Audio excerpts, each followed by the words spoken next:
Don Alfonso Rojo, muy buena, se le saluda.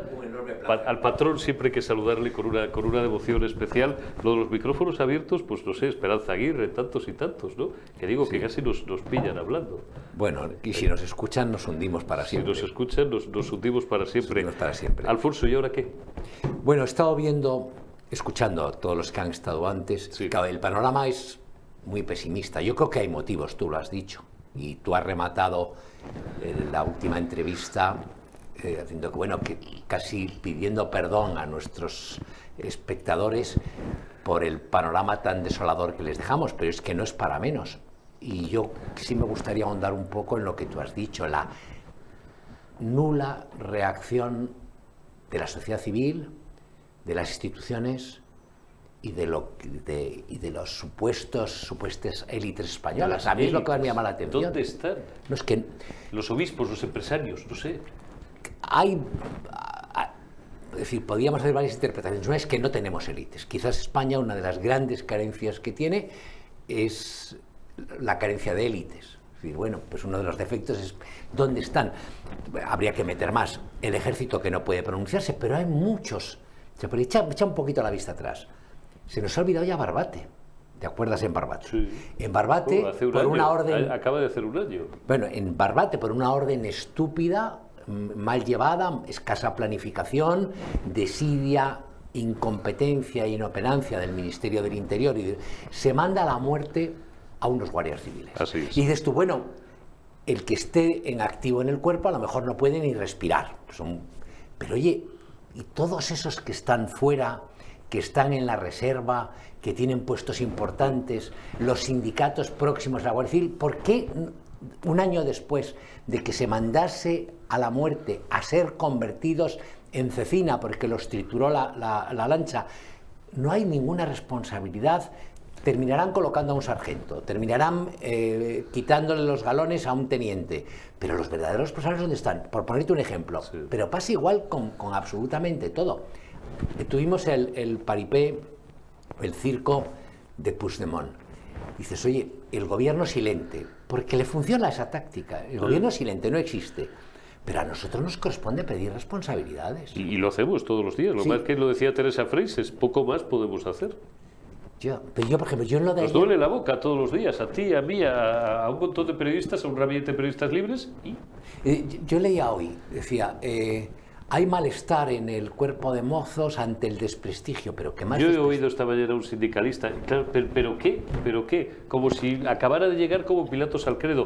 No sabemos, no tenemos información, no había órdenes claras. Oiga, váyanse ustedes a tal. Es decir, se ve la carita de dos mozos, al menos en redes sociales, que además han ampliado el foco con gorra, sin gorra y tal. Son mozos de escuadra y le están escoltando. Les falta hacerle una genuflexión. Bueno, pero de los mozos lo sabíamos. Es decir, lo que no tiene sentido es llamarse ahora a la sorpresa y decir, es que fíjate lo que han hecho los mozos, porque lo hicieron cuando el referéndum inconstitucional Igual. Y cuando el golpe de Estado. Entonces sí, probablemente hay un porcentaje significativo dentro de los mozos que están con las tesis de los xenófobos, de los independentistas, de los separatistas. Eso lo sabíamos. Pero ¿y la Policía Nacional? ¿Y la Guardia Civil? ¿Y el CNI? Claro. Que nos cuesta una pasta. Oye, yo me asomo, te he dicho, yo me asomo a la terraza de mi casa, los tengo debajo, sí. Aquello es una instalación, la del CNI, que tendrá muchos más locales. Tienes plantas, riegas. Claro, pero es una instalación monstruosa, tiene un helipuerto que nunca han usado, creo que es un helipuerto que construyó Bono, nunca lo han usado, que yo haya visto.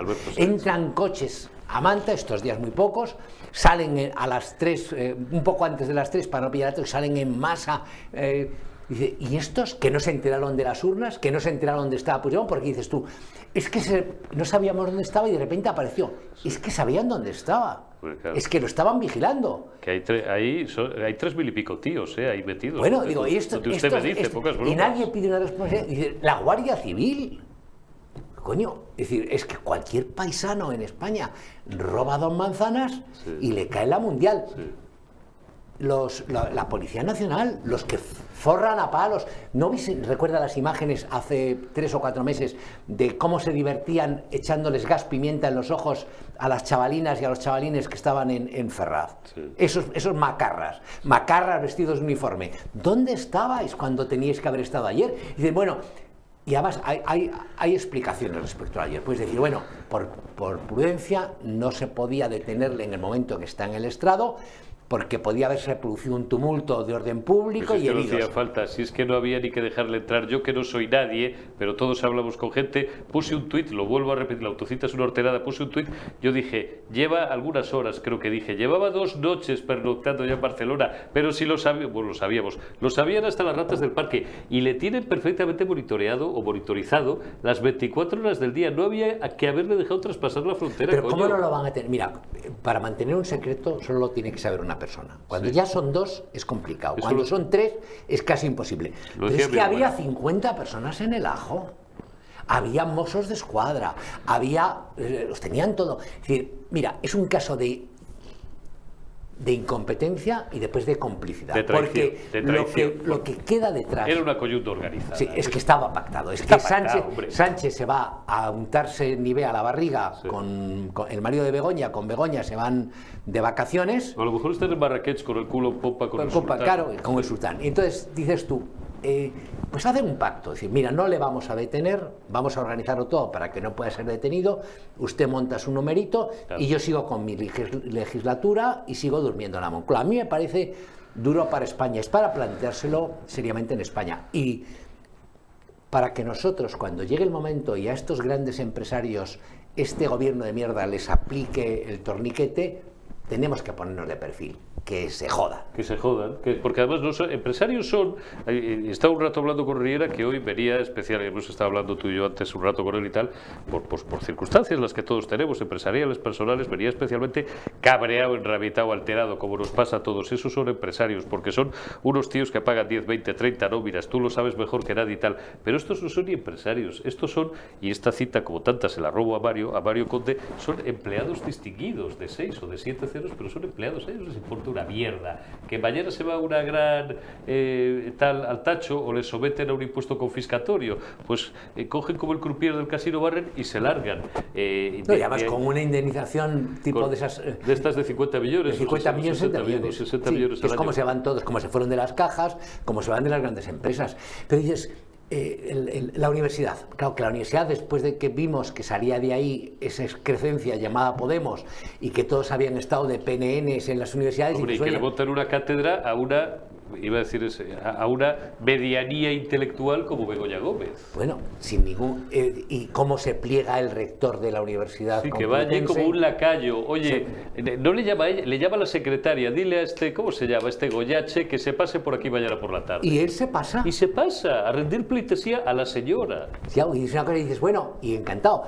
Lo hemos tenido en el periodismo. Dice, oiga, por sentarse al lado de Begoña Gómez hay extraordinarios antaño directores de periódico que hacen... que se prestan a cualquier cosa. Joder, el otro día, hace una semana, firmó una sabatina, una dominical de estas, que, joder, yo puse un tuit... Estás hablando de Pedro J. Ramírez. De Pedro J. Ramírez, que lo borré al minuto porque dije, igual se ve, y tampoco, en fin, es cuestión de hacer más amigos de los necesarios. Como les está pasando a muchos, las ratas empiezan a abandonar el barco, hay que ver lo que decía, pero el tono, porque hay gente que de repente se cae del caballo con dignidad y dice, me habéis traicionado, no pensaba, sois unos malandrines, unos canallas, unos miserables. El tono de este era ese tono melífluo que tú conoces bien de, ¿quién iba a pensar que iba a ser capaz de esto? ¿Quién iba a pensar? Este era un poco el resumen del leitmotiv del asunto.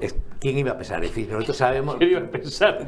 ¿Lo pensábamos todos? Sí, ¿y te has dado cuenta hace 15 días o te han ayudado, tío? Sí, porque aquí hay algunos que nos hemos dado cuenta hace años. Es cierto que lo que nos ha pasado en Barcelona este jueves, es decir, el paripé, el circo y todo esto, el ridículo del Estado español, de las fuerzas de seguridad españolas, de la policía española, de los servicios españolas, del gobierno español y de todos nosotros, porque somos parte del tinglao, es decir, ha ocurrido en pleno mes de agosto, en mitad de la semana, y dices, pero oye, es decir, Abascal ha tenido unas declaraciones, ha tenido sus declaraciones Feijóo, ha estado muy graciosa Isabel Díaz Ayuso, que ha dicho, a mí si me dicen que ha dormido Puigdemont en la Moncloa, pues ya me lo creo. Hombre, claro. Pero si es que Isabel tiene la virtualidad, la presidenta de la Comunidad de Madrid tiene la virtualidad de que dice en voz alta lo que muchos piensan. Es así. Sí, y entonces dices, pero bueno, Ahora nosotros tenemos ya que irnos preparando para lo que nos va a venir. Última pregunta, que es a donde te quería llevar. Aunque la semana que viene ya os anuncio que todas las tardes, me parece, a menos que me corrijas, volvemos al repaso y a la homilía diaria de don Alfonso Rojo, pero sí, vamos preparando el terreno. ¿Y en septiembre qué? ¿Qué es lo próximo, lo inmediato que nos espera? Es un poco difícil, ¿eh? Bueno, yo sigo apostando. Hay quien sostiene que este hombre llega, cumple la legislatura hasta el 27. Tenemos unas cuantas cenas jugadas, sí, y anoche estuve hablando con un alto cargo, a las 2 de la mañana, perdón por estas también, con un alto cargo de la Comunidad de Madrid, uno de ellos que me tengo jugado una cena con él, y el cabrito me escribe, y claro, le tuve que llevar a las 2 de la mañana diciendo que va a elegir sitio en Segovia y que me va a meter un rejón, porque él sostiene que termina la legislatura, y yo le dije que el 31 de diciembre estaba fuera de la Moncloa. Estoy empezando a estar acojonado porque me he jugado un montón de cenas. No, yo tengo amigos, yo apuesto, también es wishful thinking, es lo que quieres que pasa, claro, que esto se acaba antes de Navidades, yo confío. Pero te digo, tendría que haber un giro en el PP importante, que es ir a un choque más directo. Es decir, la tesis de Riera, que tú hablas mucho con él, sí, es que esto ya solo puede ser si los 11 millones que no están obnubilados o captados por Pedro Sánchez, sí, deciden, vamos a parar el país, que sería la única forma, vamos a parar el país. Pero yo no le veo ni al PP, ni al empresariado, ni capacidad para hacer una cosa de esa naturaleza. Eso sí pararía el país. Y mucho menos al PSOE, por mucho varoncito crítico. No, que si hubiese, no, en el PSOE no hay ni la más mínima, ni la más mínima. Es decir, es cierto que hay algunos que han alzado su voz crítica con lo que está pasando, lo que tú has hablado hace un rato sobre los conciertos, el concierto vasco, y ahora el concierto catalán, la insolidaridad que eso representa, el daño que eso va a suponer para extremeños, para andaluces. ¿Cómo van a ir a pedirle el voto al extremeño? El cántabro, el otro día le oí, no cabían más bofetadas en un minuto, y Barbón, que era, junto con Espadas, de los más sanchistas,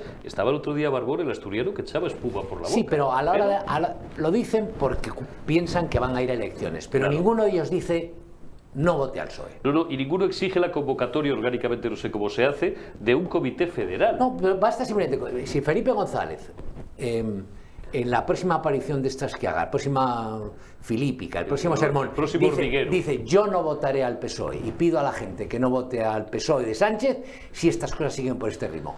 Podía tener un efecto, pero no lo hace. Eso sería un aldabonazo. Sí, pero pues uno de estos importante. Tiene que ser, porque he oído esta mañana Redondo Terreros. Sí, yo también. Le has oído. Sí. Está muy bien, pero es Redondo Terreros, un respeto, un tío de los pies a la cabeza, pero no es ni Felipe ni Guerra. Felipe González o Alfonso Guerra.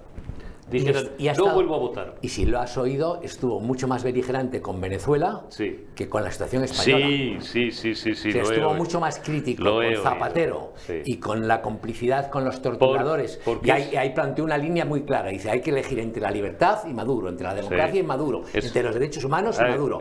Y lo de Zapatero es impresentable. Pero es más fácil tumbarle a Zapatero que cuando le tocó a España, y le tocó a Paje, y le tocó estas cosas, bueno, yo tengo mucho respeto, yo soy un hombre de izquierdas. Claro. Y nosotros. Claro. Y el problema, que esto lo hemos hablado incluso con Corcuera, a ver si le convenzo, porque yo respeto mucho los ritmos de una persona que se ha ganado el derecho a descansar y bien merecido se lo tiene, y de vez en cuando le llamo para empujarle a que se vuelva a sentar aquí, pero lo hemos hablado con Corcuera. El problema de esta gente es que son primero socialistas y después patriotas en el mejor de los casos. Corcuera es el único que ha dicho aquí con rotundidad, ¿te acuerdas? Yo primero soy español y después soy socialista. Sí. Esta gente funciona al revés. Ninguno, pero ni Felipe González, ni Alfonso Guerra, ni Nicolás Redondo, que es un tipo estupendo. Sí. Y que, bueno, y un intelectual. Oye, que le han echado del partido hace 3 meses. Sí, pero todos ellos al final, o sea, no hay ninguno de ellos, por mucho que puedan criticar en ruedas de prensa, ni siquiera en ruedas de prensa, en declaraciones a la prensa, en entrevistas, en foros, no hay ninguno de ellos que diga yo no votaré más a este partido mientras sigan esta deriva. Y después es un partido infame, que es la otra cosa, es decir, el mecanismo, yo no sé cómo les puede funcionar tan bien, que se basa en unas élites dirigentes que están obsesionadas por pillar, y unas masas, esos 7, 8 millones, sí, que los llevan como corderos. Por donde quieren, se dejan llevar. Pues vamos a ver qué pasa en septiembre. Don Alfonso Rojo. Nosotros a lo nuestro. A lo nuestro. Nosotros a lo nuestro. Esto, como dice Alfonso Rojo, citando a los grandes maestros del periodismo italiano, esto es mejor que trabajar. El periodismo siempre ha sido mucho mejor que trabajar. Siempre ha sido mucho mejor que trabajar. Ellos dicen, peor sería tener que trabajar. Peor sería tener que trabajar. No sé si la frase es de Indro Montanelli o de alguno de estos, pero es maravilloso. Alfonso, muchísimas gracias. Un placer.